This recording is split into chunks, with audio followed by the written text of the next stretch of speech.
Hey, hey, hey, hey! What's happening? How you guys been?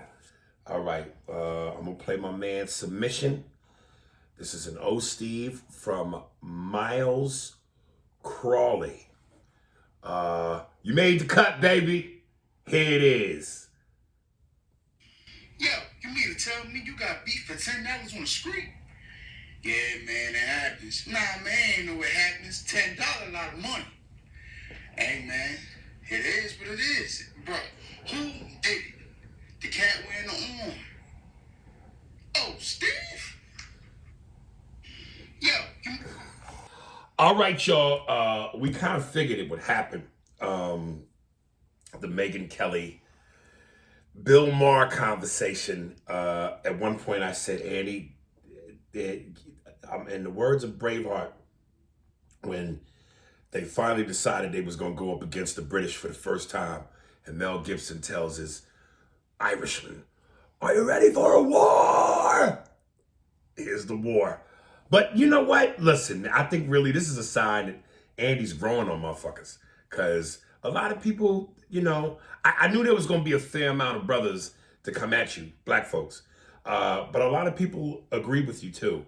And so here's what we want to do. Because we don't want this to bleed over into next week.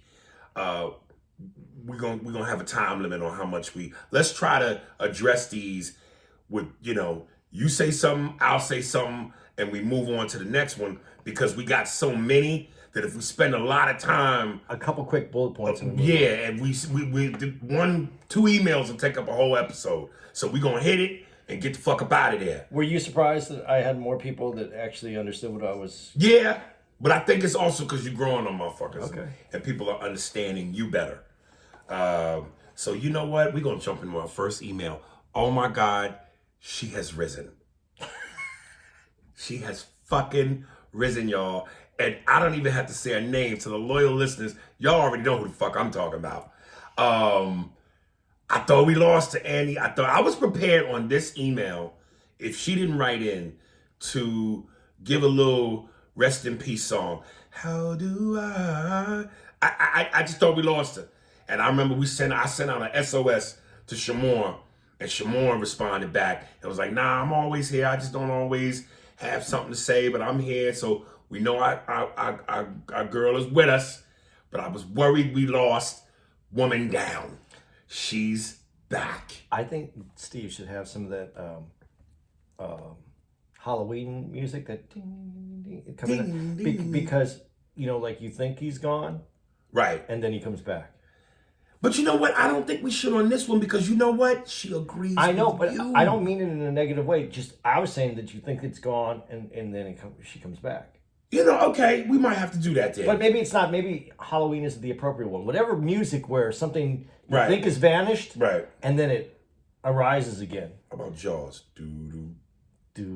Yeah, because we don't know who she's gonna come after. Right. Yeah, Jaws. Yeah, because you don't know that they're there, but then they pop Right. up. That's a good one, Jaws. Oh, so she's back. Welcome. I said she was coming back. I knew she was coming. I gotta clear my throat.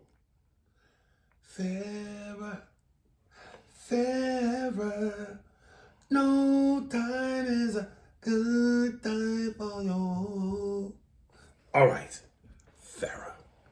Hello, A&A Ale Distributors. Yeah. I hope one day y'all have it. I was taking your advice, Aries, and practicing the art of knowing when to shut the fuck up. See, already, she got put the giggles. I told you she's funny. Nigga, she just tickled both the palms of our feet. Also, I was enjoying hearing all the ignorant, dry biscuit head motherfuckers. Right, I love this bitch, nigga. I swear to God, I told you. No. Balcony scene Scarface. You fuck with me, you fucking with the best. Come on, mighty God, kill. All right. Ignorant, dry, biscuit head motherfuckers write in stating that I can't have an opinion on black issues because of my mate.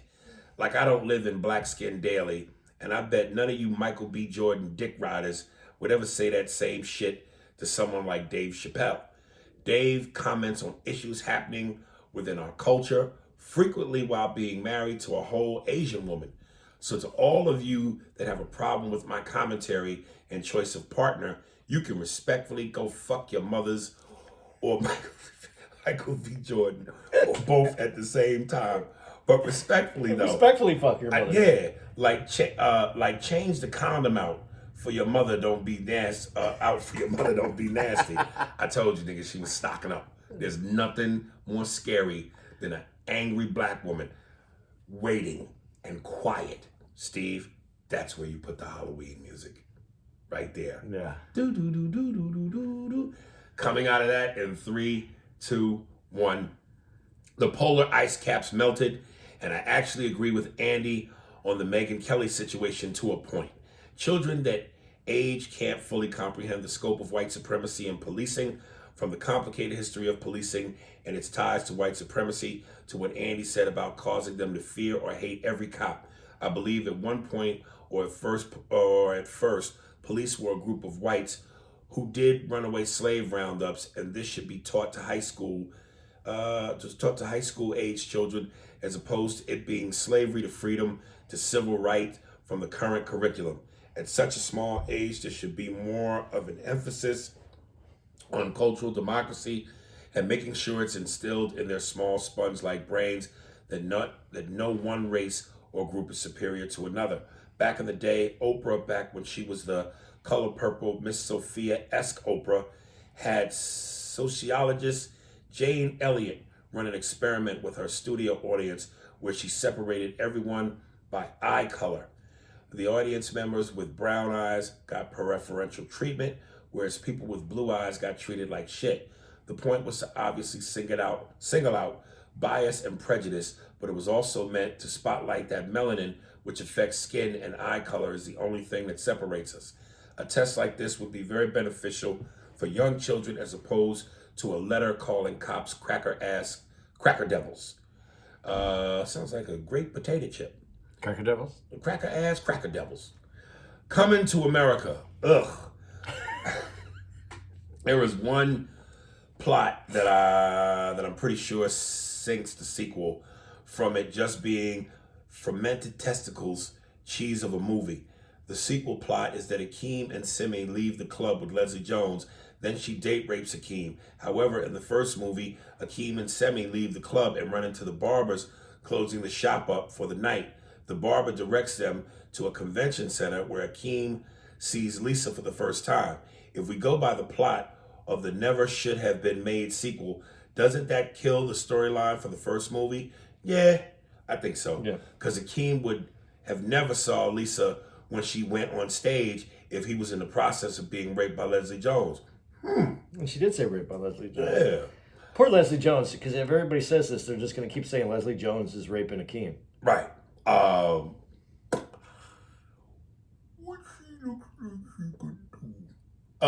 Also in terms of Gemstar, oh no. Jesus. McChicken looking bitch. What is the draw to her? She looks so processed and cartoonish. Like, do you really think her body is going to look humanish in 10 years? Well, neither will mine. So ugly will match ugly. She's going to have to forever get surgery or ass shots or whatever the fuck she is doing to look like a great value version of Sarah Bartman. Please look up who that is. It might explain the hate. Apart from this bitch just looking gross.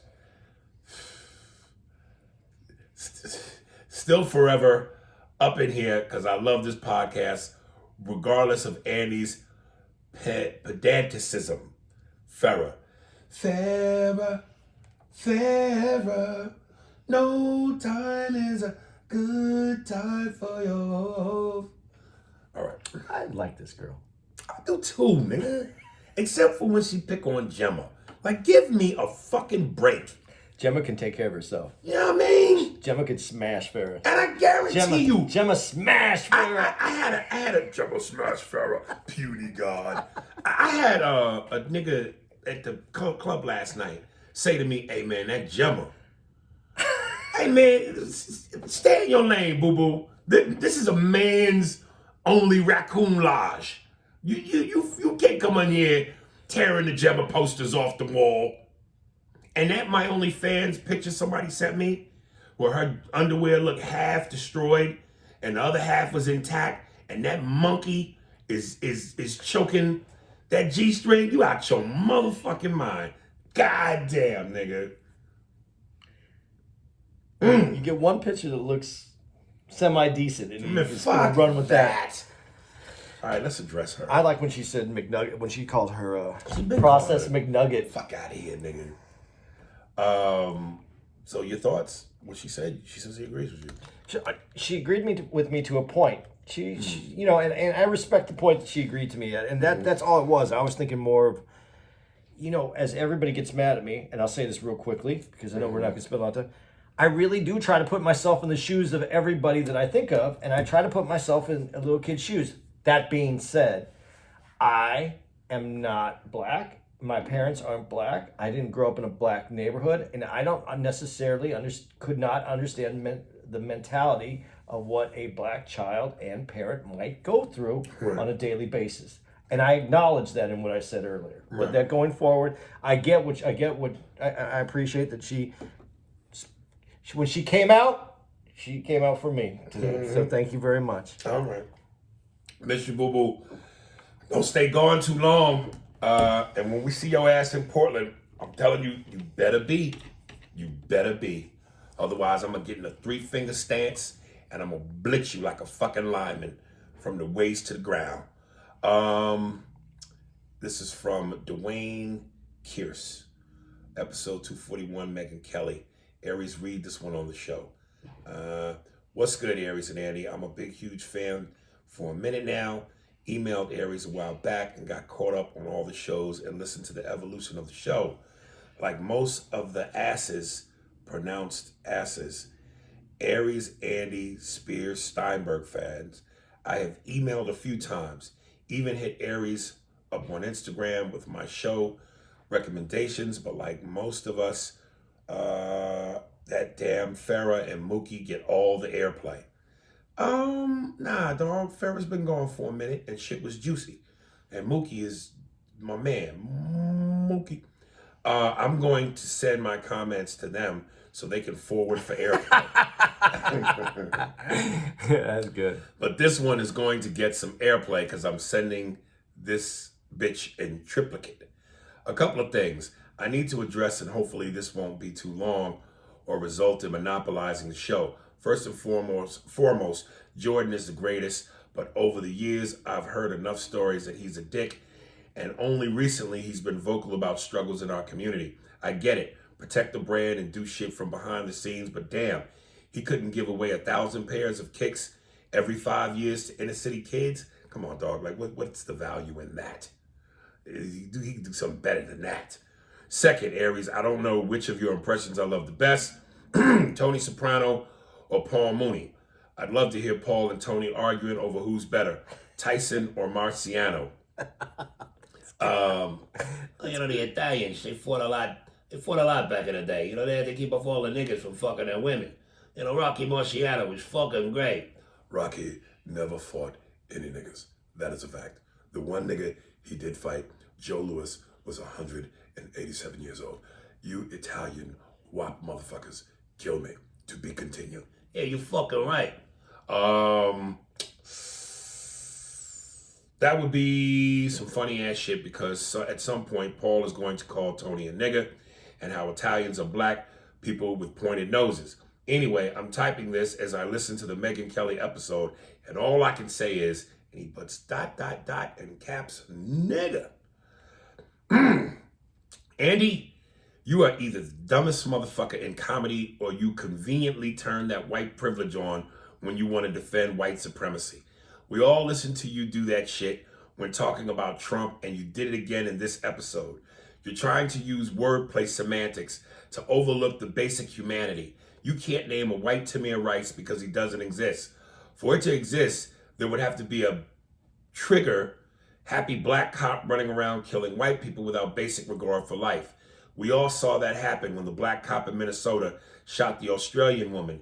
They threw the book at his black ass and gave her family over $20 million before the trial started. So imagine if a black cop shoots a white child in suburban America. This country would go on a Negro cop firing spree. Andy, you can't be that fucking dense to not see the hypocrisy in your train of thought. I had to listen to the entire episode twice to ensure I wasn't coming at your neck as a knee-jerk reaction. I think the only thing you got right during the podcast was the part where you declared towards the end, send me my letters. Well, my conservative, kosher hermanos, here's your letter. Let me try to appeal to you another way. What black people have been conditioned to teach their kids is not something any other race will have to endure based on the history of this country. When Aries talked about cops being placed in the school with the intent to kill, he's not saying it starts off that way, and he puts in caps, but capital word, but the proven end result has always been excessive force on children of color. The basic fact that cops are being brought in to handle administrative issues is a bigger slap in the face. Police should only be handling issues where the law is broken. Why they are involved in school administrative issues is beyond me. This is nothing but conditioning of school to prison pipeline. The system has been designed and continuously modified to project, preserve, and protect a white supremacy agenda. I have so many words on this subject, your viewpoints and retorts. Aries, you dominated the conversation and you didn't give Andy enough time to respond for better articulation. I would recommend y'all get a clock and give each other 30 to 45 seconds to speak uninterrupted. Hopefully Andy won't sound like such a closet racist and articulate himself better. Yo, keep on keeping on with the great content, and the rest of us asses will be tuned in for the shit. Like I say in my Instagram emails to you, Aries, fuck a proofread, give me the $10 a lot of money. Dwayne Pierce, Camden, New Jersey. Dude, I like that last part. I agree with everything he said. See, that's the thing. I was never in disagreement with the system, how it's set up, what he was saying. I was never in agreement with it shouldn't be taught. I was never in disagreement with that. And when he says, I got into my wordplay, that's what, to me, it was about, is those words above what a 6-year-old can understand. That was my question. That's what my statement was about. Right. It was never about whether, I went as far as to say, I can't speak on it as a black person because I'm not black. I said I could maybe, I tried to use my Hispanic side, and I didn't grow up I grew up with an Hispanic mom, but I didn't grow up in a Hispanic neighborhood. So I used that the best as I could to make the understanding. I thought that might have been too much for a 6-year-old. In my view, even raising a Hispanic kid, even though I wasn't raised in a Hispanic neighborhood. So that was my point. It wasn't about that it should be taught. I think there's a lot more that should be taught. I think the beginning and end of slavery throughout the world and what happened in America and how America even took it to another level.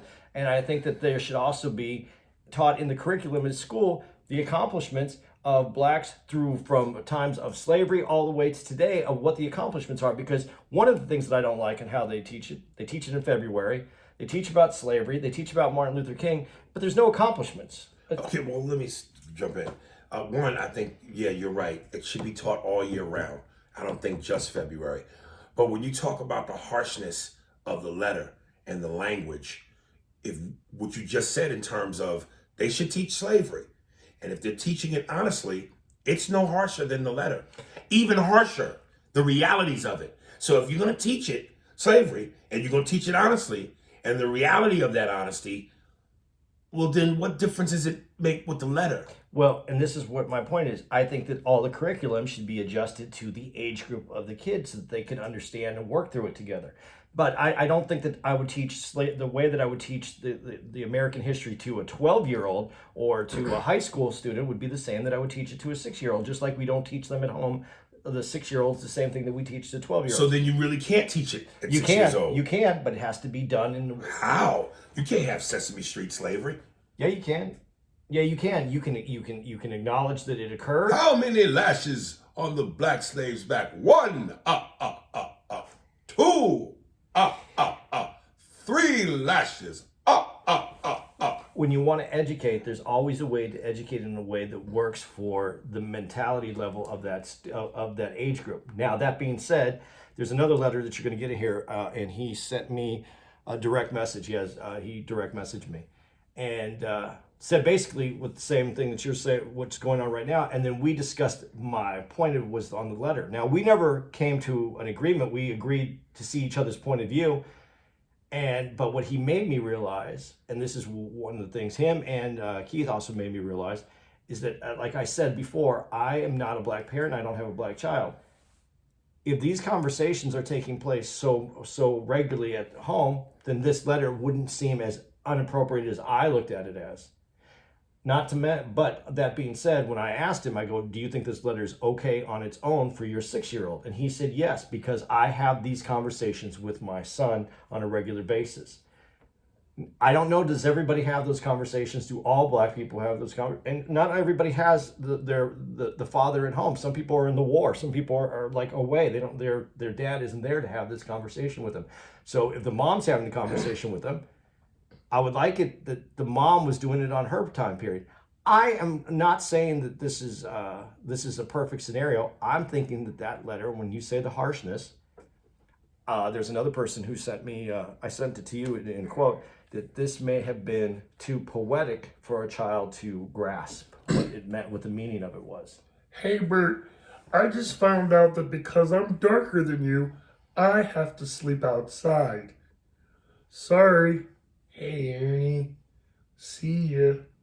Yeah, all the lighter puppets get to sleep in the house. Bye, Bert. So, honestly, what you just said, you don't think that they could do something like that to depict what society was like at one time? I'm scared to say yes. I'm scared. I'm just saying there's a way. We got Again, we got to move on. Hey Steve, do me a favor. Sound effects wise, after every 1, 2, give me a whoosh. Give me an actual whip sound. So when I do the count, 1, whoosh, 2, whoosh, whoosh, 3, whoosh, whoosh, whoosh, 3 lashes. Ha ha ha. So we'll add that in there. All right, coming out of that in 3, 2, COVID. 1. Yeah. All right. This one is for my girl AB. She goes, one of the two, Andy for president. Happy Friday, guys. Yes, tough conversation. I just finished listening to the bonus podcast, and I have to say that I agree with Andy. These lessons can be taught to school-age children on different levels based on age/grade as per their level of comprehension and understanding, which you just said. How much of the apple could they bite and swallow? I believe this is what Andy was trying to say. As the episode was finishing up, I was trying to figure out why I wouldn't necessarily be a part of the 50 blacks that will write in and agree with you, Aries. I grew up poor in the Bronx on welfare with my grandmother. My mother spent 26 years in prison. I spent 26 years going back and forth to the state correctional facility to get to know my mother. I remember interacting with correction officers of all races, mostly white, because black people don't want careers in law enforcement. I wasn't necessarily taught to fear them, in parentheses, law enforcement, as I understood their job and role. I had a very early understanding of what happens if you break the law, and perhaps this is why my views/opinions are different than most. On the other side, in my very early years of school, most of my teachers were white, and they were always nice to me. Again, I grew up liking and respecting white people. Could there have been times that I was discriminated against? I am certain there were. However, I was busy trying to survive my fucked up childhood. I wasn't thinking about people who were mean to me or didn't like me because of my skin color. I remember all of my teachers who were black because it set an impression on me that I too could be successful. I went away to college where I was the minority. This has mostly been my experience since I broke the cycle of poverty and left the Bronx. I don't have a problem being proudly who I am, a strong, proud black female with big and thick natural hair who is open-minded, kind, understanding, and considerate of others of all backgrounds. I feel my upbringing has shaped me to be a well-rounded person who is successful in the career that I fell unexpectedly into. I'm not scared of people, and have the unique ability to talk to the good guys and the bad guys. You got that trait I got, baby. We X-Men. I'm not out there chasing people like they do in the movies. I've been able to talk people into handcuffs, even when they knew and understood that they were being arrested. Oh, shit. Okay. I don't know what else to say, but keep up the great work. These discussions are tough to have, but they are needed even when they are uncomfortable. I was on the elliptical listening to this one. Lastly, I'm disgusted how the media picks and chooses how they spin these news stories of police-involved shootings. It happens more often than shown on the news. They don't fit the agenda. I said it before, I feel the overall goal is to keep us divided. I'm waiting for the moment when we as the human people of all races, ethnicities, and nationalities come together and unite. The politicians are making bank off of the backs of all of us, especially off of the fears that keep being pumped into black people. Love y'all, can't say it enough. Respect, A.B. I heard her say everything that you have said, even hopefully so, about the day we unite and we become one, and it's the politicians. And again, wonderful, beautiful, not realistic. It is realistic in one fashion. When we were talking about minorities sticking together because to form at least an alliance against a majority of how the white privilege works in America. Mm-hmm. As soon as the day that white people who aren't getting the advantages of corporate welfare, Right. getting the big tax breaks, getting the things that go to the rich and wealthy, the 1% of this country, as soon as they realize that they have more in common with the minorities in this country, and that they are getting underserved, but are being made to feel like it's to their advantage. As soon as they realize that that is a myth, a lie, that's when this thing comes together.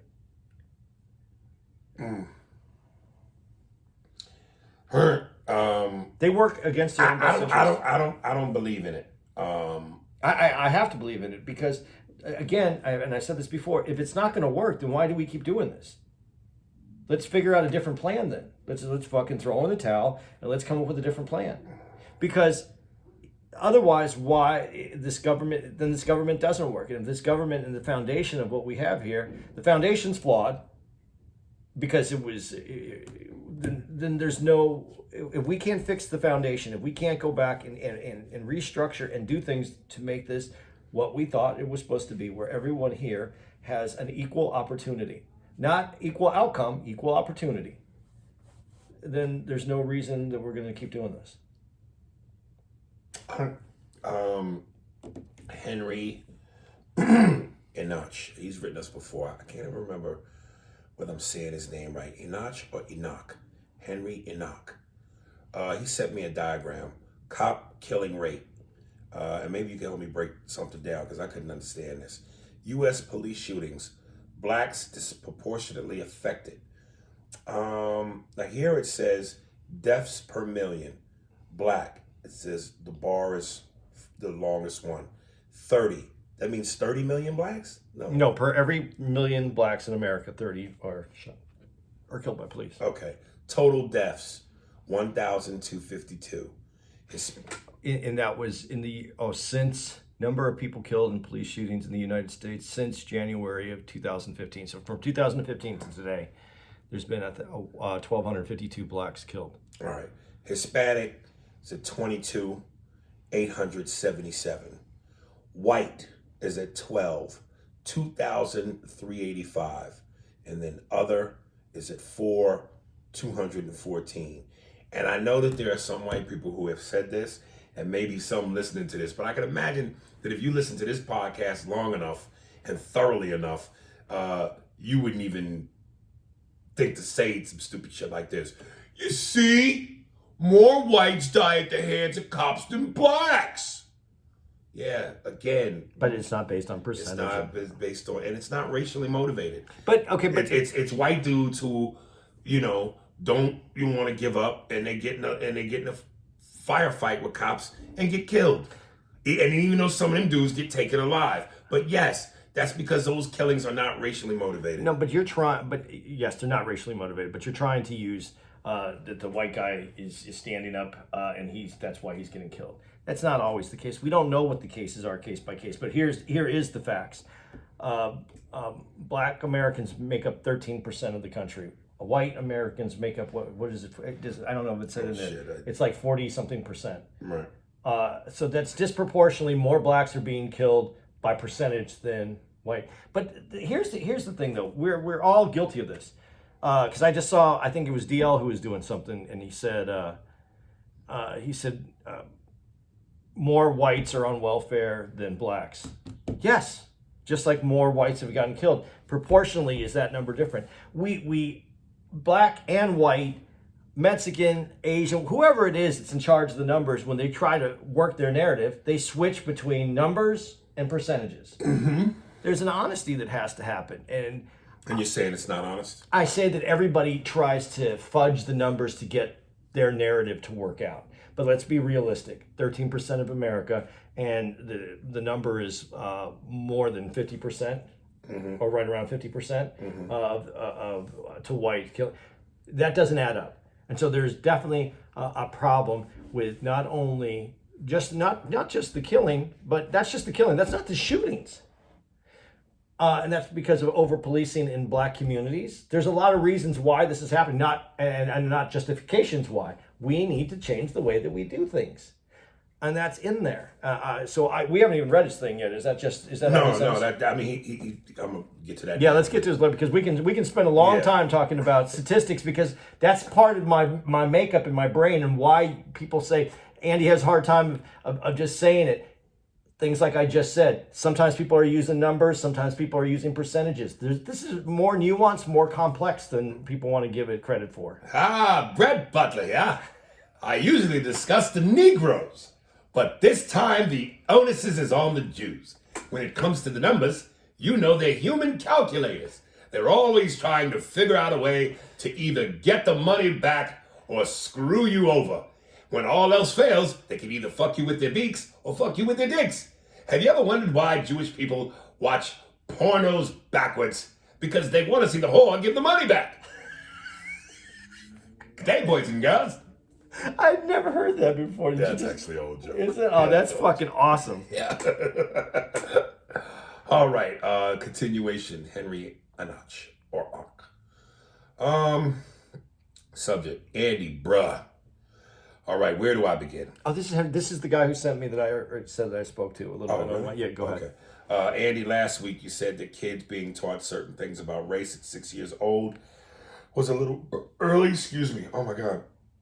And Aries corrected you and gave you examples of why they should be taught as early as possible. Then you used an example that was quoted. There's a racist killer cop at every school. Well, that would be the truth. A school with 1,000 students in it, you don't think that one will grow up and be a racist killer cop? I have a 6-year-old black son, and at 6 I have to teach him now how to conduct himself with the police and even with white people. My son isn't going to tap dance, but I want him to make it home every night. I'm from Philly, and if you know anything about Philly, it's gritty here. But anyway, white kids should be taught as early as possible about the fucked up shit their ancestors have done, so they can learn and be better adults by not repeating the behavior.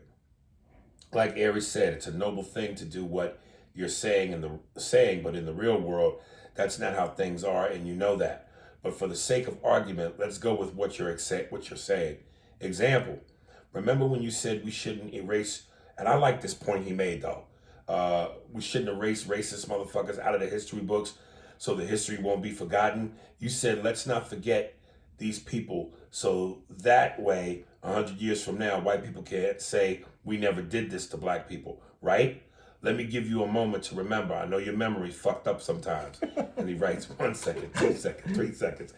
Anyway, so with your logic of letting kids just play together and not teaching them about real life and history as early as possible, won't the history of what has really happened be forgotten because they're not being taught? Look, man, I have a black 6-year-old son, and what you're saying is noble, but it ain't real. Young E 215. and we have communicated since then. He was under the impression, and this is I don't know if it was because you're yelling at me or because I wasn't understanding you and how you were thinking, or you weren't understanding how I was thinking. I didn't advocate that it shouldn't be taught. I wanted it to be taught in a way like as AB said, digestible. You can, how much of the apple you can actually understand, so that you can take that lesson with you, that you can be taught the lesson.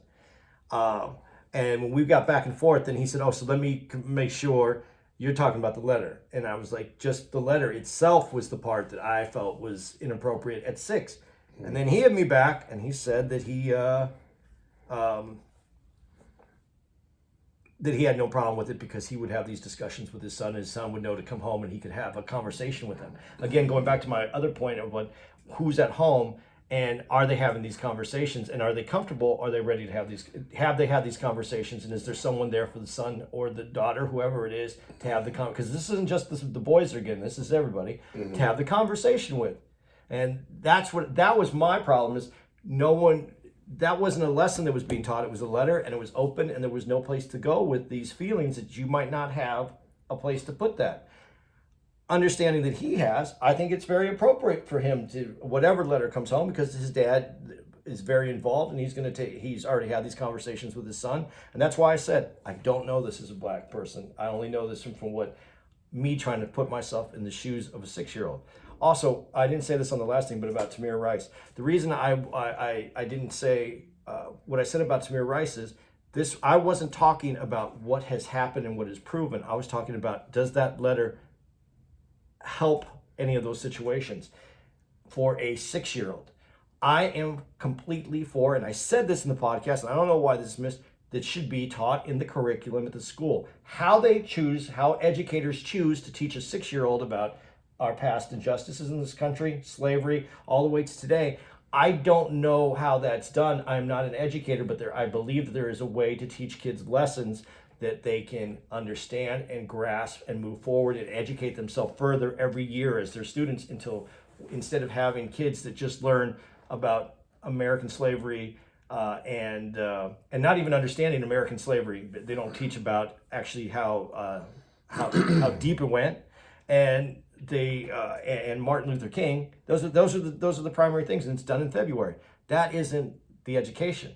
It should be taught from the beginning, and then by the time they get into a high school age group, there's a full understanding of what this country is and what has happened here. And that's never been taught in this school, and our American education system has let down not just the black community, but the white community for not teaching properly. And I feel that is the case. All right. Your Honor, case docket number 17 of the day. But I'm not disagreeing with anybody on this. Well, you talked to him, and so y'all obviously... I think we understood that we were talking about... I think that if you listen to the podcast and you can see where the through line isn't, that we're not talking completely about the same thing. We're talking about the same thing, but we're not on the same idea of it. And I think as we figured it out, it gets better, but I still don't think we agree. From Shimron Murray. Subject, Andy, I get you. No worries, Andy. You got your defenders out there listening and understanding where you're coming from. Fair is fair, and the doesn't always portray that. Go ahead. There should be a cash register sound that he hits. Right. Ma'am, how much is the fortune cookies? $10. Wow, really? $10, a lot of money. Always portray that. However, I blame the people for being lazy to not even research the information for themselves. Hey, there is this movie starring Richard Gere and Diane Lane called Derailed, where she cheats on him with Oliver Martinez, and then Richard finds out and kills the guy. What you think about Richard Gere as an actor in that movie? It's an old one, but good one. For Andy, who would win in a fight? Wonder Woman versus Miss Marvel. Batman versus Iron Man. Minneapolis Kid. Little quick break from the break of the 90. I haven't seen The Road. No, I haven't seen it either. You gotta watch that.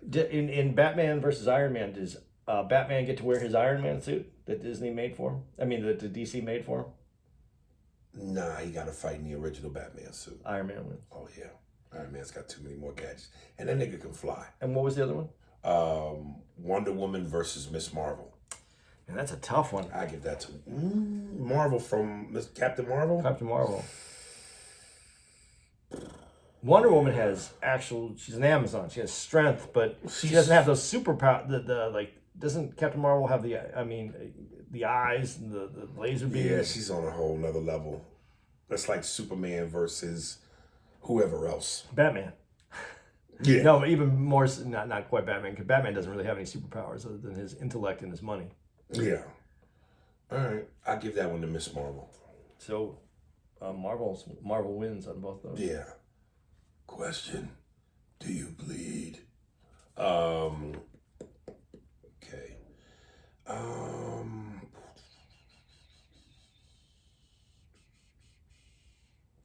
What is this from?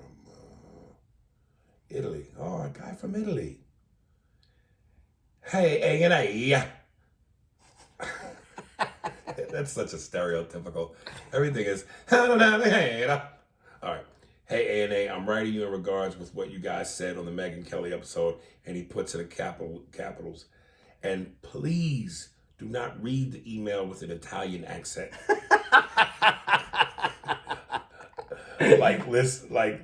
list time, LOL. It was funny as shit, but this is a serious matter. All right, I won't do it. I know I'm probably the last person who should comment on this. I'm a white dude and not even American, and I'm also basing my assumptions just on what you guys said on the episode. Here I go. I know I'll get a lot of shit for what I'm about to say, but fuck it. I agree with you, Aries, in that kids should be taught from an early age to be aware of the fact that racism exists. However, call it the white in me. Whatever, I also agree with Andy. I believe there must be a better way to explain and teach kids than just telling the raw and uncut truth. Yes, the truth should be said, but for instance, think about like Santa Claus. You don't just say to your kid that Santa doesn't exist. He will understand growing up with the proper education. He will mature and figure it out. Let me stop you right there, my Italian friend, because this is a white thing. Kids, black kids, niggas don't believe in Santa Claus. Our parents teach us early that the idea that a white man is coming through a chimney that we don't have and through a fireplace that we've never seen and bringing us gifts is preposterous. And like my father said, hey, the white man take credit for too much shit. I'll be damned, I'm gonna let this hunky come in here and take credit for what me and your mama do. So I don't know that black kids really believe in Santa Claus. So in keeping with the vein of your whiteness, that does feel like a white fantasy. Now, I'm not saying that kids should figure these issues out by themselves. They must be educated about it. But sometimes kids need to be taught things easing into it. And I think that telling straight up that the cop will kill them at school is not the way to go, in my opinion. Andy's simply saying to find better ways to educate children. He's not denying the issue or saying that white kids are more in danger than others. Just find different words and a better way. Since I'm not black, though, I won't lie and pretend that I understand what black people go through. I never will. And maybe you, Aries, feel a certain way about it because as a black man, you're fully involved with the issues.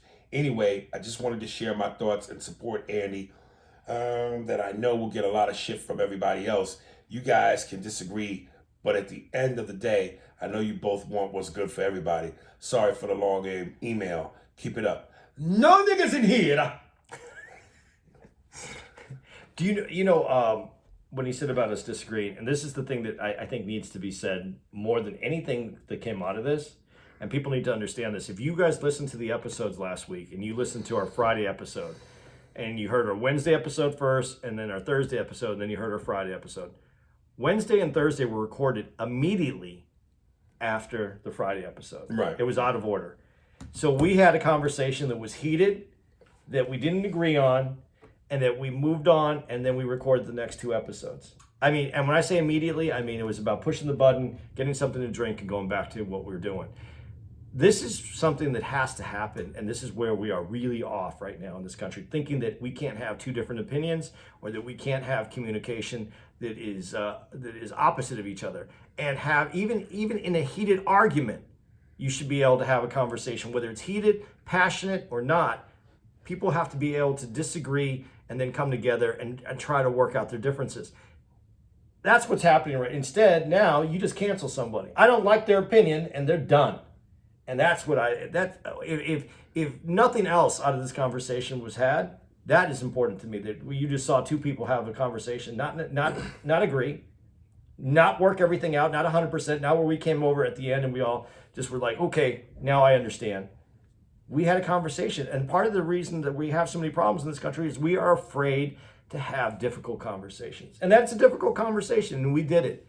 And so, I'm having a lot of respect also for our audience that has an opinion, but no one's been, it's been fair, and I'm really enjoying this right now. Actually, I feel like our audience is actually better than some of these audiences of these genius, smart, liberal people and these fucking whacked out conservative people. We have a good audience. You really think you bad, don't you? Yeah. Let's go get some. Yeah, man. Yeah, I mean, I don't have to expand on that. He said it. And listen, even when it's heated, I know it ain't going nowhere. It ain't supposed to go. You just get caught up in the emotions of certain harsh realities that bother you. But yeah, at the end of the day, man, it's all gravy, baby. I'm still go get some matzo ball soup, put some hot sauce on it, and he's still gonna get some ribs and chitlins. But this has to be had, man. We have to be able to have conversations. This is the worst part about where we are right now. Yeah. Doug Gibson. Yo, Aries and Andy, Doug Gibson here and he writes, South Carolina. I just finished listening to your Megyn Kelly episode, and it's very interesting to listen to both sides of the conversation on race. As an African-American male, Aries, I do agree with you that all kids do need to be taught early in the importance of empathy and the story of our nation, no matter how horrific it is. Andy, I do understand your point of view that it sounds crazy to a child that cops in school are manhandling children or shooting teenagers who have no significant life experience. However, I want to share my story on a lighter note. In a lighter note, in order to shed light on why it's necessary to shock a child's system to an environment and people's motive. Around the age of 5 to 6 years old, my brother and I were told the story of my grandparents on my father's side. Both picked cotton, and my grandmother was a sharecropper in Manning, South Carolina. My father told us stories of them having difficult situations with white families and cherishing moments with white friends and families. He showed us the tobacco fields where they picked up leaves for X amount of dollars. He told us about my great-grandparents' Native American history and struggle and how they had to move around. They were one of two sad stories about death, but with context. To us, it was shocking because we never saw or heard stuff like this before. However, I remember those stories because they were a stepping stone for my father to go out into the military world and thrive and support a family. At 8 years old, my mom taught my brother and I about bills and how to pay them. To see a mortgage payment at 8 was shocking, and that this is how an adult has to do to provide for their children. I sat on her lap and she told me what buttons to push in order to pay the electric, phone, mortgage, and insurance bills. Most 8 years then and nowadays are doing what? Probably trying to understand the value of $10 being a lot of money. That's shocking to a child and a society of the reality of the world. Around the same age of 8, my mom introduced sex, disease, how sex was handled between man and a woman. It was level 100 talk for kids that young to reinforce the importance of sexual health, conversation, and willingness to express consent. I was taught about retirement and investment vehicles at age 10 by my parents. That too shocked me that I didn't have to work and I could earn some money. I started my first retirement account at 19 years old, and when I told this to my college classmates 10 years ago at PWI, the first day of class, they were shocked to know. Around 12, he told us how he made bad decisions about drugs with friends in the military. He took us to the detention center and spoke with the guards and inmate to show us where we would be if we made a decision to do or sell drugs. We did have conversations, but he raised the shock value to reinforce the importance of health and being a law-abiding citizen. And yes, children need to be taught things with context for them to understand. However, I'm an example of what it means to have shocks in your little life so you don't grow up ignorant to others' journeys. All children need to be taught that our country has a negative past, and it was at times shocking and scary to be a citizen here. To teach them a watered-down version of history or any subject does them a disservice for their future prospects and ability to emphasize with others. Children need a little fear to ensure importance of awareness around the topic so they can navigate it appropriately, and with context around others' experiences, not to keep them safe and innocent. I appreciate the podcast and you guys' differing backgrounds to provide laughter and challenging yet honest discussion around topics that appear difficult for people. Much love from the South. We have a great audience. Right now we do. Right now we do. Yeah. No, but it's a good audience. I mean, that's a very reasonable opinion that goes back and forth. That gives perspective. Right. And that's what, on past episodes when I was being attacked personally, that was one thing that was annoying to me. This right now is, we're having perspective, we're having conversation. This is to me this is meaningful. Yeah. And listen, I don't waver in my belief in terms of what I believed. But I guess maybe as more and more people are agreeing with you and saying what they're saying, I still believe in what I said, but I'm thinking, all right, maybe there might be some validity but to doing it a different way. I just don't know how you do that. But see, this is why the conversation... And be honest. This is why the conversation's great, because as you said that, I also believe in everything that I said, but after speaking with some of the people that I spoke to directly or, just from what we read, the idea, like I said, having a better understanding of what a black parent might have to deal with and having children, and why the context and shock, as this gentleman just said, I've also come around to saying that I can't understand that completely, and that maybe there is a little bit more of this that I'm not grasping in this way as well. Right. And like as you just said, that you don't. But understand. you wouldn't change your stance. I wouldn't change my stance, but like you just said, I'm coming to the point where, maybe there does need to be a little bit more of this harshness in there, but I'm not sure how much and what the harshness is. As if you're saying, I don't know what the lighten up is either of it. Right. So we're both in the same place, and I never thought that's why when we're having the argument, I was like, I don't know how we're missing, because I felt like we were close, but in a different line. And, Right. And we're still in the same place, but it's not, again, this tough conversations have to be had. Right. And I guess ultimately what makes me feel so strong in my conviction is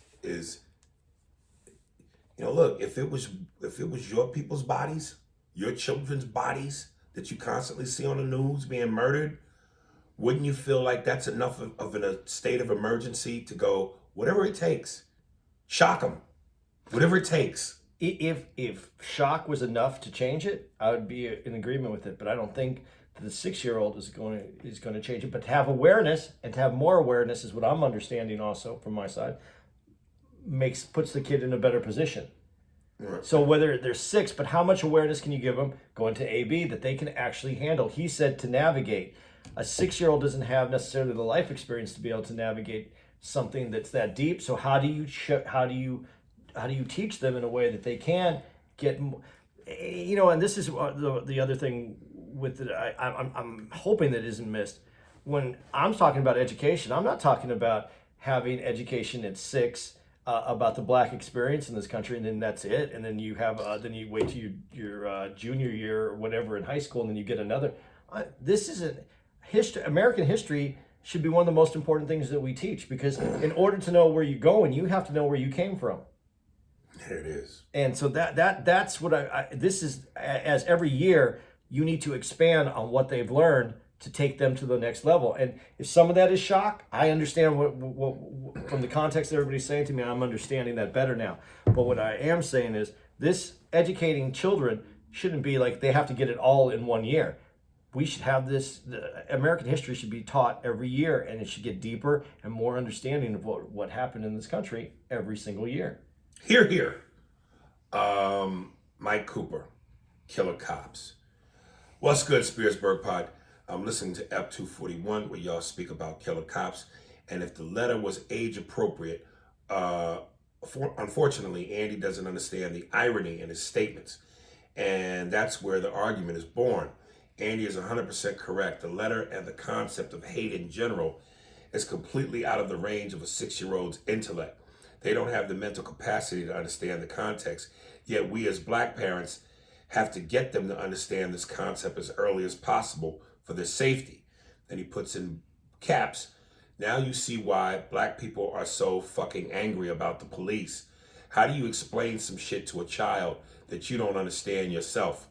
Andy, as I listen to Andy stutter with disbelief, I think about the first time my father explained it to me.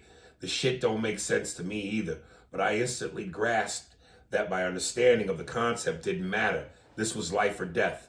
Welcome to this dumbass conundrum we've been having to explain for hundreds of years. Shake my head. How to act when approached by police. Love the show, Michael Cooper. I got nothing on the. I mean, yeah. I mean, you agree? I agree with him, but I said, as he said, I don't, and I said on the podcast, I'm not a black parent. I'm not raising black children. I came with this without that knowledge. I'm looking at it strictly from what I am trying to understand the intellect of a 6-year-old, as it's been explained to me more, and that's a great way of explaining to it. It may not be what you want to explain to a kid. It may not be something they completely understand, but can you send them out in the world without having this? And that's where the aggravation, as he just pointed out, happens. How do you send them out in the world without having it if it's needed, but it's something that maybe even they can't even completely articulate and understand? I'm understanding it more from that perspective now.